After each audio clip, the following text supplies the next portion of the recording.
रवींद्रनाथ टैगोर, जिन्हें गुरुदेव के नाम से भी जाना जाता है, का जन्म 7 मई 1861 को कोलकाता के जोरासांको ठाकुरबाड़ी में हुआ था। उनके पिता का नाम देवेंद्रनाथ टैगोर और माता का नाम शारदा देवी था। टैगोर परिवार बंगाल के एक प्रमुख और समृद्ध परिवार था, जिसने साहित्य, संगीत और कला के क्षेत्र में महत्वपूर्ण योगदान दिया। रवींद्रनाथ टैगोर का बचपन एक सांस्कृतिक वातावरण में बीता, जिसने उनकी रचनात्मकता और कला के प्रति प्रेम को गहरा किया। शिक्षा और प्रारंभिक जीवन। रवींद्रनाथ टैगोर की शिक्षा पारंपरिक विद्यालय में नहीं हुई थी। उनके पिता ने उन्हें घर पर ही शिक्षा देने का प्रबंध किया।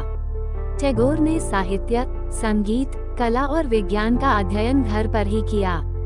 वे 1878 में इंग्लैंड गए, जहां उन्होंने लंदन के यूनिवर्सिटी कॉलेज में कानून की पढ़ाई शुरू की, लेकिन वे इसे पूरा नहीं कर सके और 1880 में भारत लौट आए। इसके बाद उन्होंने पूरी तरह से साहित्य और कला में अपना जीवन समर्पित कर दिया। साहित्यिक योगदान। रवींद्रनाथ टैगोर एक बहुमुखी प्रतिभा के धनी थे। उन्होंने कविता, गीत, नाटक, उपन्यास, लघु कथाएं और निबंध लिखे। उनकी रचनाओं में भारतीय संस्कृति और जीवन के विविध पहलुओं का उत्कृष्ट वर्णन मिलता है। उनकी पहली कविता संग्रह कविकाहिनी 1878 में प्रकाशित हुई। इसके बाद उन्होंने सोनार तरी 1894 और गीतांजलि 1910 जैसी महत्वपूर्ण काव्य रचनाएं लिखी। गीतांजलि उनके साहित्यिक जीवन का एक महत्वपूर्ण मोड़ साबित हुई। इस काव्य संग्रह का अंग्रेजी अनुवाद 1912 में प्रकाशित हुआ और 1913 में रवींद्रनाथ टैगोर को इसके लिए नोबेल पुरस्कार से सम्मानित किया गया। वे एशिया के पहले व्यक्ति थे जिन्हें ये प्रतिष्ठित पुरस्कार प्राप्त हुआ। गीतांजलि में उनकी आध्यात्मिकता और मानवता के प्रति गहन दृष्टिकोण को देखा जा सकता है। संगीत और कला। रवींद्रनाथ टैगोर न केवल एक महान कवि थे, बल्कि एक उत्कृष्ट संगीतकार और चित्रकार भी थे।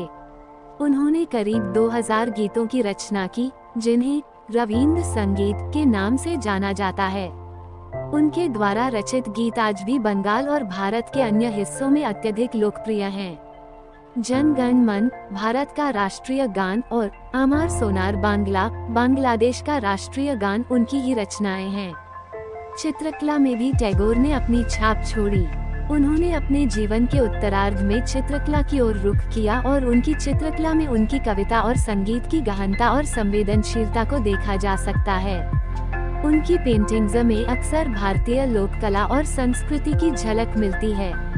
शिक्षा शास्त्री और समाज सुधारक। रवींद्रनाथ टैगोर एक महान शिक्षा शास्त्री और समाज सुधारक भी थे। उन्होंने 1901 में शांति निकेतन में एक आश्रम विद्यालय की स्थापना की, जो बाद में विश्व भारती विश्वविद्यालय के रूप में विकसित हुआ। टैगोर का मानना था कि शिक्षा का उद्देश्य केवल ज्ञान प्रदान करना नहीं, बल्कि बच्चों में नैतिक और सांस्कृतिक मूल्यों का विकास करना भी है। उनके शैक्षिकी सिद्धांतों में प्रकृति के साथ सामंजस्य, रचनात्मकता और स्वतंत्रता पर जोर दिया गया है। टैगोर ने भारतीय समाज के सुधार के लिए भी महत्वपूर्ण कार्य किए। उन्होंने जाति प्रथा, बाल विवाह और सामाजिक अन्याय के खिलाफ आवाज उठाई। वे महिलाओं की शिक्षा और अधिकारों के पक्षधर थे और उन्होंने अपने साहित्य के माध्यम से सामाजिक सुधार के विचारों को प्रसारित किया। राजनीतिक दृष्टिकोण। रवींद्रनाथ टैगोर का भारतीय स्वतंत्रता संग्राम में भी महत्वपूर्ण योगदान था। हालांकि वे महात्मा गांधी के असहयोग आंदोलन से पूरी तरह सहमत नहीं थे, लेकिन उन्होंने ब्रिटिश शासन के खिलाफ आवाज उठाई और भारतीय संस्कृति और स्वाधीनता के समर्थन में अपने साहित्य और भाषणों का उपयोग किया। 1919 में जलियांवाला बाग हत्याकांड के विरोध में टैगोर ने अपनी नाइटहुड की उपाधि लौटा दी थी। उन्होंने ये कदम ब्रिटिश सरकार की बर्बरता के खिलाफ विरोध के प्रतीक के रूप में उठाया था। यात्रा और विश्व दृष्टिकोण। टैगोर एक विश्व यात्री थे और उन्होंने कई देशों की यात्रा की, जिनमें जापान, अमेरिका, इंग्लैंड, चीन और कई यूरोपीय देश शामिल हैं। उनकी यात्राओं ने उनके दृष्टिकोण को व्यापक किया और उन्हें विभिन्न संस्कृतियों और सभ्यताओं के बारे में गहरी समझ विकसित करने में मदद की। उन्होंने भारतीय संस्कृति और साहित्य का प्रचार प्रसार विदेशों में भी किया और विभिन्न देशों के लेखकों और कलाकारों के साथ संवाद स्थापित किया। अंतिम वर्ष और विरासत। रवींद्रनाथ टैगोर ने अपने जीवन के अंतिम वर्षों में भी सक्रिय रूप से साहित्य और कला के क्षेत्र में योगदान दिया। उनका निधन 7 अगस्त 1941 को हुआ, लेकिन उनकी विरासत आज भी जीवित है। टैगोर की रचनाएं आज भी पढ़ी और सराही जाती हैं। उनका साहित्य, संगीत और कला भारतीय संस्कृति का अभिन्न अंग बन चुका है।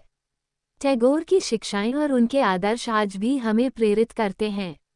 निष्कर्ष: रवींद्रनाथ टैगोर का जीवन एक उत्कृष्ट उदाहरण है कि कैसे एक व्यक्ति अपनी रचनात्मकता, विचारशीलता और सामाजिक प्रतिबद्धता के माध्यम से समाज और राष्ट्र को गहराई से प्रभावित कर सकता है।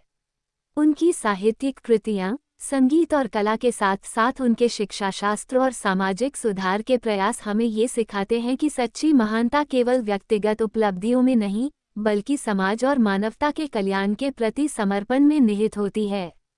टैगोर की बहुमुखी प्रतिभा और उनके जीवन के विविध